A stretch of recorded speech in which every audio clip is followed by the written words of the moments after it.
glance, an offshore oil or gas platform is a sophisticated, high-tech working environment. And of course, that's true.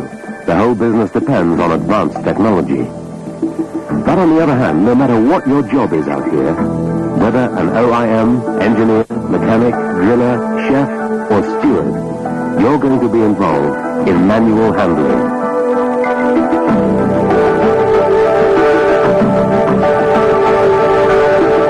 This is Andy Mackenzie. It's his first visit offshore. He's excited, looking forward to it, and keen to make a good impression. Perhaps just a bit too keen.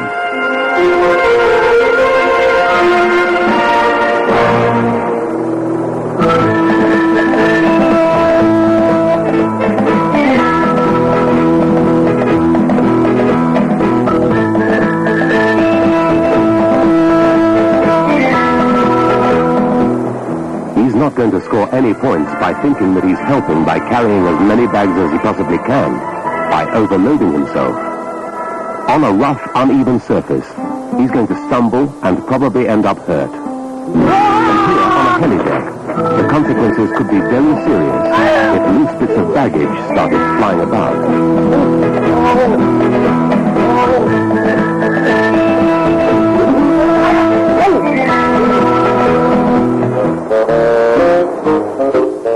Let's take another look at it. This time with Andy doing it the right way. Don't take more than you can carry comfortably, and more importantly, safely. If there's more gear to come, then make 2 trips. Now he's sorted out the helideck situation, and is off to find the heli lounge to check in. This time he's not overloaded. After all, 2 pieces of baggage aren't too much. But without a free hand for the handrail, he's in trouble again.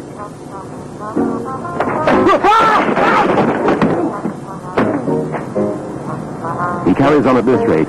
He's going to be back on the chopper while the seat's still warm. Once again, let's take another look at it. There are lots of stairs on the platform, some of them steep. So remember, you must always have a free hand to use the rail going up or down. So take a load well within your capability, and always leave a free hand for the handrail.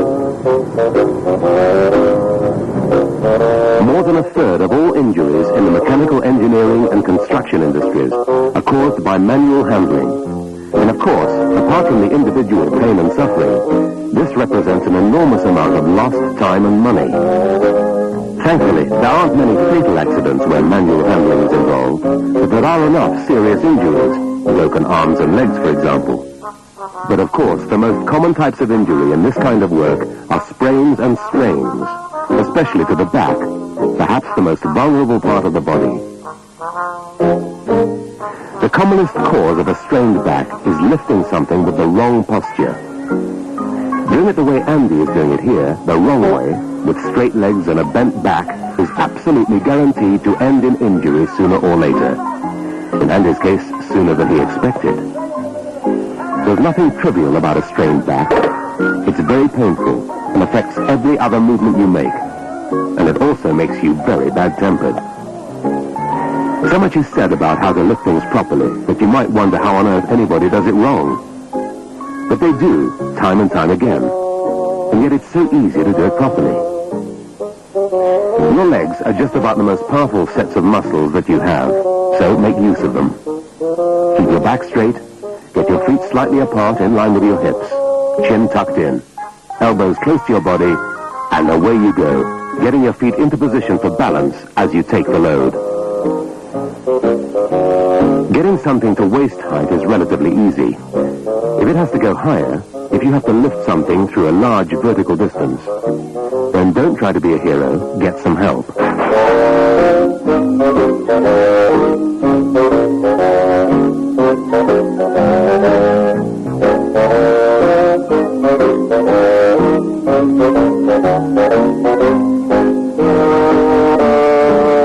Remember too, it's not just a question of weight.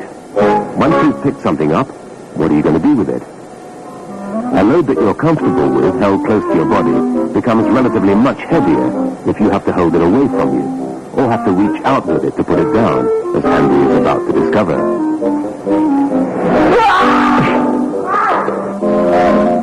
the results can become upsetting to say the least. And apart from hurting himself, he may well have damaged an important piece of equipment.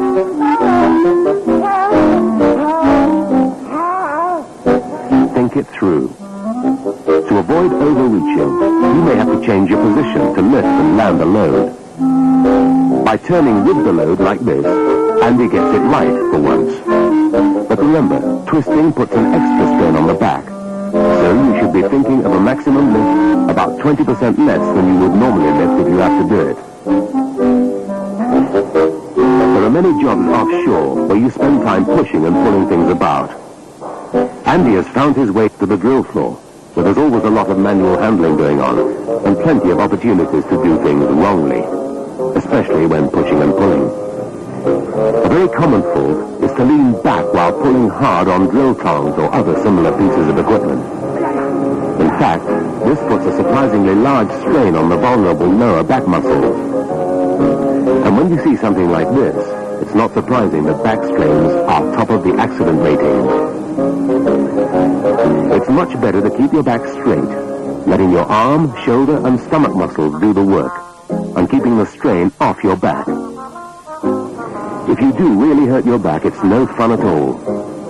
It's the kind of injury that's going to stay with you for a long time, nagging away at you for years and years. Manual handling is not a question of brute force anymore. Use your head and take that extra bit of care. Not everything that has to be moved comes in neat, manageable shapes with convenient handles, as Andy discovers here, helping out in the galley. He's having to use a lot of his energy just gripping and keeping hold of this sack, and uses a lot more trying to get it through the door by himself. If the load is unstable or loosely packed like these potatoes, then its whole balance can change suddenly, and disaster arrives again.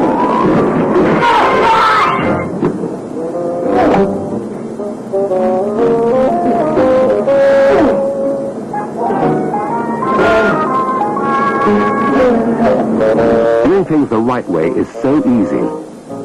One thing that has changed in the manual handling field is that many more mechanical aids are now available and provided for a wide variety of jobs. Of course, for something like this, sack barrows have been around for a long time. But like any other piece of equipment, they're no use unless they're used. And if a sack barrow isn't handy, then don't struggle with something.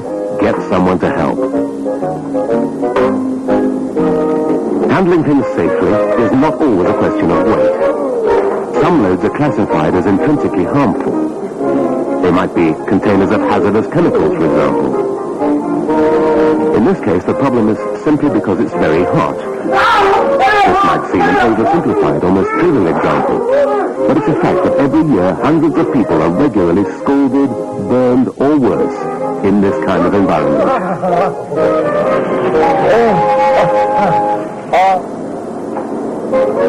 Of course, oven gloves would have saved the day, and some kind of risk assessment in this case is obviously not necessary. But if you're involved in moving other loads that are intrinsically hazardous, then do a risk assessment first. Perhaps discuss it with a job supervisor and decide what special precautions might be appropriate and what protective equipment you could use. Many accidents are caused by floor conditions, uneven surfaces, or, as Andy comes to grief again, slippery surfaces that haven't been cleaned up properly.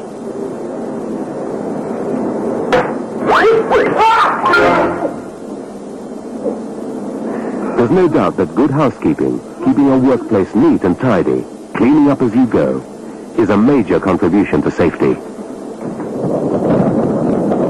An offshore oil platform is exposed to severe environmental conditions, and there are plenty of places in a structure where strong winds can funnel through. The complex layout means that you can be walking along in shelter one moment, and then find yourself suddenly being blown about. Like Andy, you could quickly lose control of a load with a large surface area. This could have been a nasty injury for Andy's unsuspecting workmate. There's no great secret to avoiding a near miss like this. Just a question of being aware and thinking ahead so that you're not caught off guard. If you can, then carry a load so as to minimize its surface area, by carrying a plank edge on, for example. If it's much bigger, a large sheet, say, then get some help. When it comes to moving light but bulky loads, there's always the temptation to try to carry more than is safe, thinking, like Andy, that you're going to save a bit of time.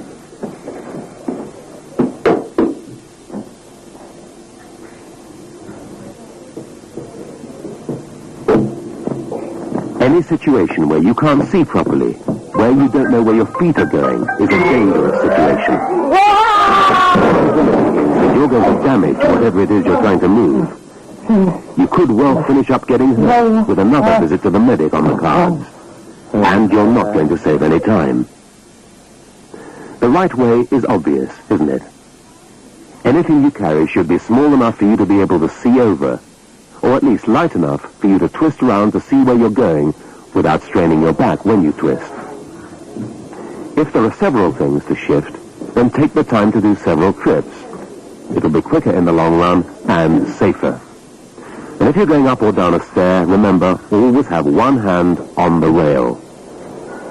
Consider, too, that often you're not just going to lift something and put it down again. Like Andy here, you could easily find yourself facing several flights of stairs. Something that is well within your capacity to begin with can get very much heavier after the first couple of flights of stairs, especially if there's nowhere handy to put it down for a rest. And once again, Andy's not got that free hand to help himself when things start to go wrong. If you have to move something a considerable distance, then don't exceed your capabilities. Get help, or plan it so that there are convenient rest points along the way where you can put the load safely. The expression manual handling covers a very wide range of tasks, carried out in a wide range of conditions. We've dealt with some of the most common ones, the ones that cause the most frequent injuries.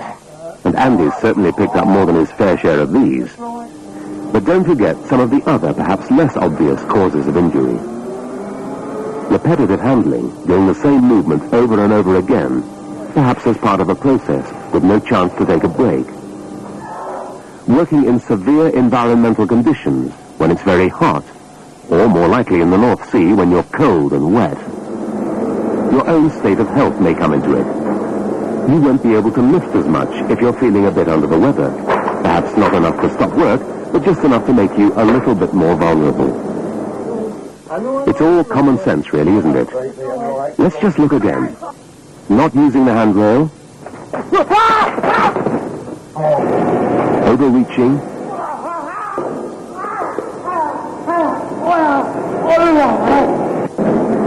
Lifting something intrinsically harmful, in this case too hot.